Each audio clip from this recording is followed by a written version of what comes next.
સ્વાગત છે। આજે આપણે ઢેબરા બનાવશું। તો તેમાં જોઈશે 1 કપ ઘઉંનો લોટ, 2 ચમચી ચણાનો લોટ તથા 3 થી 4 ચમચી બાજરાનો લોટ। સૌપ્રથમ આપણે બધા લોટ લઈ તેની અંદર જરૂરિયાત મુજબ મીઠું ઉમેરશું। ત્યારબાદ ધોયેલી મેથી અને અહીં મેં લીલી કોથમરી પણ ધોઈ અને બંને સરસ રીતે કાપી લીધી છે તે ઉમેરશું। તમે ઈચ્છો તો આદુ મરચાંની પેસ્ટ પણ અહીં તમે ઉમેરી શકો છો। ત્યારબાદ આપણે તેમાં રેગ્યુલર મસાલા હળદર, ચટણી, ધાણા જીરું જે કંઈ તમને ઈચ્છા હોય તે ઉમેરી અને સાથે સાથે આપણે એમાં આજે તલ પણ ઉમેરશું। અત્યારે શિયાળો હોવાથી તલ છે એ ખાવા ખૂબ જ સારા છે, તો જરૂરિયાત મુજબ આપણે તલ ઉમેરશું અને થોડું મોણ ઉમેરશું, અડધું પાવરું જેટલું। ત્યારબાદ પાણી નાખી અને સરસ રીતે મિક્સ કરી અને લોટ બાંધી લેશું। તો આ રીતે આપણે ઢેબરા બનાવીને ખાઈએ તો બાજરી અને ચણાનો લોટ એ બંને પૌષ્ટિક લોટ છે, સાથે સાથે ઘઉંના લોટમાં મિક્સ કરીને ખાવાથી તે પાચનમાં પણ હળવા રહે છે। તો આ રીતે આપણે મિક્સ પ્રોટીન મળી રહે છે। બાજરી પણ શિયાળામાં ખાવી ખૂબ જ સારી છે, તો આપણે બાજરીનો લોટ રોટલા ન ભાવતા હોય તો આ રીતે ઢેબરામાં ખાઈ શકીએ। તો હવે આપણો લોટ છે એ સરસ બંધાઈ ગયો છે, તો આપણે તેલ સેજ નાખી અને સરસ રીતે એને કૂણી લેશું। આ લોટને આપણે સરસ રીતે કૂણી અને 2-5 મિનિટ રાખી દેવાનો છે। ત્યારબાદ લુવા કરી લેશું અને પછી તેને ઢેબરા વણી લેશું।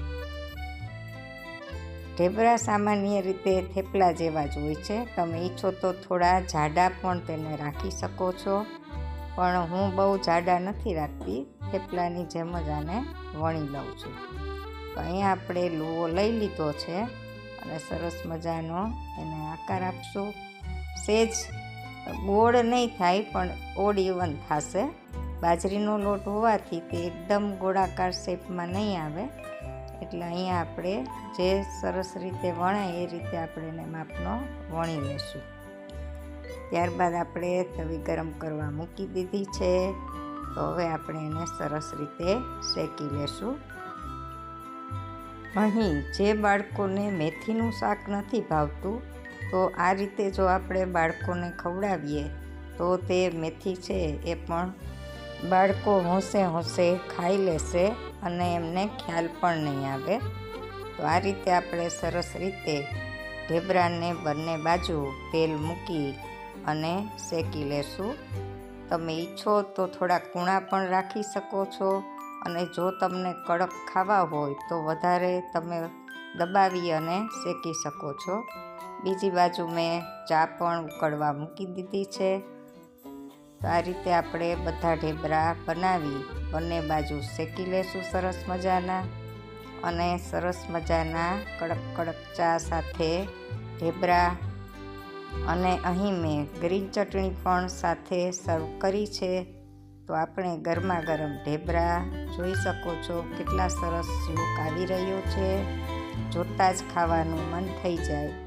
સાથે જે તલ ઉમેર્યા છે તો એક બાઈટમાં એનો પણ ક્રન્ચી ટેસ્ટ આવે છે, જે ખૂબ જ આપને મજા આવશે ખાતી વખતે।